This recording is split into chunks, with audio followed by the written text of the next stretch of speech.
Hello student, welcome to sun class. Today will going to study about average income drawbacks. इससे पहले वाले video lecture में हम लोगों ने पढ़ा कि किस तरह से हम लोग एक कंट्रीज़ को कंपेयर करते हैं, whether the countries are develop और डेवलपिंग। तो उसके लिए क्या था, तो उसके लिए हम लोग एवरेज इनकम से उसको कंपेयर करते हैं एवरेज इनकम के द्वारा, जिस कि वो कंट्री, जो पर्टिकुलर कंट्री है वो डेवलप्ड है या नहीं है, डेवलप्ड है या डेवलपिंग है। तो इसको हम लोगों ने पढ़ लिया प्रीवियस वीडियो लेक्चर में। अगर आप लोग अभी तक नहीं देखे वो वीडियो तो नीचे प्लेलिस्ट में वो सारा वीडियो आप लोगों को मिल जाएगा। तो इससे पहले कि ये वीडियो देखिए, आप लोग वो वाला वीडियो जरूर देखिए ताकि आप लोगों को एवरेज इनकम क्या है ये आप लोगों को समझ में आ जाए। ओके, तो आज हम लोग करते हैं कि एवरेज इनकम के ड्रॉबैक्स क्या क्या होते हैं। बेसिक एवरेज इनकम बहुत अच्छी चीज़ है। एवरेज इनकम हमें क्या करती है, किसी भी कंट्री के इनकम को प्रोवाइड कराती है एंड हमें ये मतलब बताती है कि वो country, whether that country is develop और डेवलपिंग। बट इसके कुछ ड्रॉबैक्स भी होते हैं, बिकॉज देखो it covers only economic aspects of life. ये जो होते हैं, जो एवरेज इनकम है, ये क्या करते हैं, तो ये इकोनॉमिक एस्पेक्ट को ही कवर कर पाते हैं। ये नहीं बताते हैं एवरेज इनकम की whether that country is also developing in health और एजुकेशन और नॉट। हो सकता है वो कंट्री एक बहुत ही अच्छा डेवलप्ड हो, बट वो हेल्थ और एजुकेशन के मैटर में उतना डेवलपिंग नहीं भी हो सकता है। ठीक है, इसको हम लोग देखेंगे कि किस तरह से ये काम करता है। ये ज़रूरी नहीं है कि अगर उसका एवरेज इनकम बहुत अच्छा हो, एवरेज इनकम अगर उसका ज़्यादा हो, तो ये ज़रूरी नहीं है कि वो पर्टिकुलर कंट्री भी हेल्थ और एजुकेशन के मैटर में भी वो उतना ही डेवलप्ड हो। ठीक है, और ये क्या करती है, जो एवरेज इनकम और क्या करता है, जो ये कंट्री को दो पार्ट में डिवाइड करता है, rich country and poor country. इसको हम लोग सीखेंगे कि किस तरह से।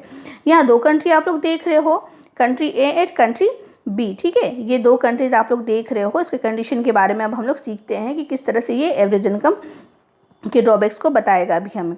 देखो, यहाँ कंट्री ए में सपोज कर लो कि 5 जन रहते हैं, कंट्री बी में भी 5 जन रहते हैं। ओके, एंड अब हम लोग इसके इनकम की ओर चलेंगे। तो पहले वाले का इनकम है 500, दूसरे का भी 500, तीसरे का भी 5, फोर्थ का भी 5 एंड फिफ्थ वाले का कितना है, 48,000 है। ओके, तो अगर हम लोग इसके टोटल इनकम को निकाल लेंगे तो टोटल इनकम कितना निकलता है, अगर सबको हम लोग ऐड कर लेंगे तो कितना हो गया, 50,000।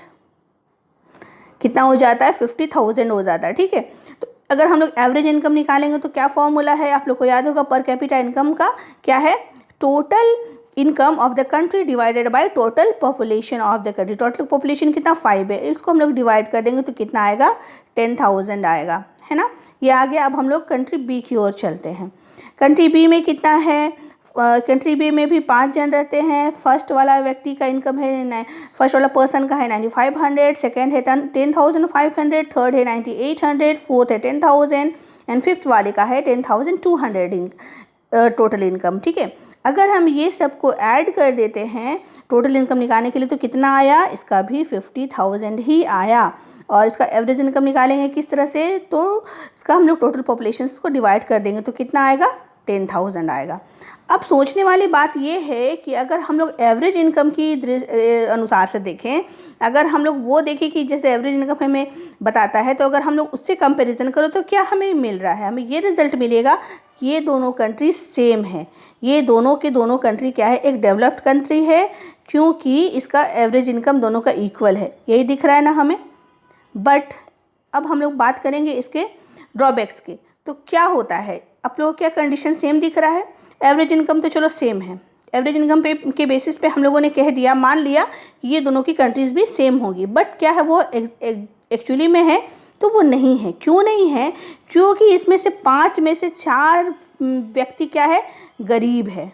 देख सकते हो, 5 में से 4 व्यक्ति इसके गरीब है, जो सिर्फ 500 ही कमा रहे हैं पर ईयर, एंड सिर्फ एक जो पीपल है वो 48,000 है। डिफरेंसेस देख रहे हो कितना ज़्यादा है। सिर्फ ये से 4 व्यक्ति जो है वो गरीब है क्योंकि वो 500 ही कमा पा रहे पर ईयर। एक व्यक्ति बहुत अमीर है जो 48,000 पर ईयर कमा रहा है, लेकिन फिर भी अगर हम लोग उसको एवरेज इनकम की बात करेंगे तो वो इक्वल निकलता है। जबकि कंट्री बी में ऐसा कोई बात नहीं, कंट्री बी में पाँचों पीपल में इक्वली डिस्ट्रीब्यूटेड है इनकम। ठीक है, देख सकते हो ये इक्वली डिस्ट्रीब्यूटेड है, एंड इसका भी एवरेज इनकम निकालेंगे तो 10,000। तो ये क्या है, ये क्यों है? ये इसलिए है क्योंकि अगर हम लोग जब इसको एवरेज इनकम के बेसिस पे जज करेंगे अगर ये दोनों कंट्रीज़ को, तो ये दोनों कंट्री हमें इक्वली मिलेगा डेवलप्ड, लेकिन ऐसा तो वास्तव में है नहीं। ये कंट्री क्या है? कंट्री ए पुअर कंट्री है और कंट्री बी एक रिच कंट्री कहा जा सकता है, क्योंकि यहाँ के सारे लोग अमीर हैं, यहाँ कोई गरीब नहीं है, यहाँ सबके पास इक्वली है, इक्वली पेमेंट है, इक्वली इनकम है, तो यहाँ सारे के सारे लोग इक्वली अमीर है, यानी यहाँ पर 4-5 में से 4 लोग गरीब है। तो ये कंट्री कौन सा होगा? ये ऑब्वियसली पुअर कंट्री होगा। एंड ये रिच कहलाएगा क्योंकि यहाँ सब लोग यहाँ पर अमीर है, सब लोग एक समान ही रह रहे हैं, सब लोग यहाँ पर एक ही जैसा ट्रीटमेंट मिल रहा है। तो ये बहुत बड़ा डिफरेंसेस है। लेकिन अगर हम एवरेज इनकम की ओर से देखेंगे तो ये कंट्री को कैसा बांट रहा है? पुअर और रिच में ही बांट रहा है। ये क्या करता है? एवरेज इनकम क्या करता है? कंट्री को रिच और पुअर कंट्रीज में बांट दे रहा है, क्योंकि इसके एवरेज इनकम की वजह से। It doesn't provide distribution of income between people. ये हमें इनकम का प्रॉपर डिस्ट्रीब्यूशन नहीं प्रोवाइड करवाता है। ये हमें बेसिकली यही बताता है कि जो इनकम है, जो कंट्रीज़ का कंडीशन है, इनर कंडीशन को हमें ये नहीं बताता है। तो एवरेज इनकम को ही हम लोग इसीलिए बेस नहीं मान सकते हैं किसी के कंपैरिजन, किसी भी कंट्रीज़ के कंपैरिजन में। हम लोगों को क्या करना है, और भी अदर चीज़ देखना पड़ता है, ठीक है। तो इसीलिए हम लोग क्या करते हैं, और भी क्या क्या चीज़ हम लोग देखते हैं उसको हम लोग नेक्स्ट वाले वीडियो में देखेंगे। एक एग्जाम्पल हम लोग देख लेते हैं। देखो, वो कंट्री जो कोई भी गरीब, कोई भी नो रिच है नो पुअर वाले कंट्री में क्या है, सब लोग काम करते हैं, सब लोग और सेम हैं, ठीक है। ये लोग क्या बोल रहे कि we made the chair and we use them, मतलब कि हम लोग चेयर बनाते भी हैं, हम लोग उसको यूज़ भी करते हैं। अगर ये 5 लोग हैं तो ये पाँचों के पाँचों मिलके क्या कर रहे हैं, काम कर रहे हैं, एंड ये खुद से काम कर रहे हैं, खुद ही उसको यूज़ कर रहे हैं। तो ये डेवलप्ड कंट्री कहा जा सकता है ऐसे कंट्री को। बट जो कंट्री जिसमें रिच और पुअर रहता है वो क्या करते हैं, उसमें से वो 4 लोग ये कंट्री चेयर को बनाते हैं और यूज़ कौन करता है, एक जन यूज़ कर रहा है। बिकॉज ये 48,000 कमाने वाला है, यानी 500 कमाने वाले हैं। तो ये 500 जो कमाने वाले हैं ये चीज़ों को बनाते हैं, मेहनत करते हैं, बट इसका फ़ायदा कौन लेता है, जो 48,000 कमा रहा है वो। तो ये बहुत बड़ा डिफरेंसेस है बिटवीन 2 कंट्रीज़।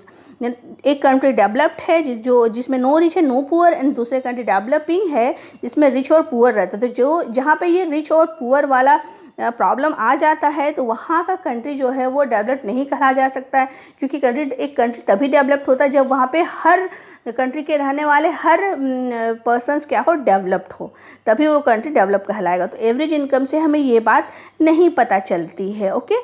तो इसके लिए हमें और सारा कुछ भी चाहिए होगा, हमें और कुछ भी हमें एक्सप्लेन करना होगा, हमें जानना होगा कि और क्या क्या चीज़ है बिसाइड एवरेज इनकम जिसको हम लोग यूज़ कर सकते हैं as for the comparison of for other country. वो क्या क्या और चीज़ है, यानी कि और अदर क्राइटेरिया और क्या है। नेक्स्ट वाले वीडियो लेक्चर में हम लोग यही पढ़ेंगे कि एवरेज इनकम के अलावा भी और कौन कौन से चीज़ है, कौन कौन से क्राइटेरिया है जो एक किसी भी कंट्री को डेवलप या डेवलपिंग बनाने में फुलफ़िल होते हैं, ठीक है। आई होप कि ये वाला वीडियो आप लोगों को बहुत अच्छी क्लियरली समझ में आ गया होगा, एंड क्या ड्रॉबैक्स है ये भी क्लियरली समझ में आ गया होगा।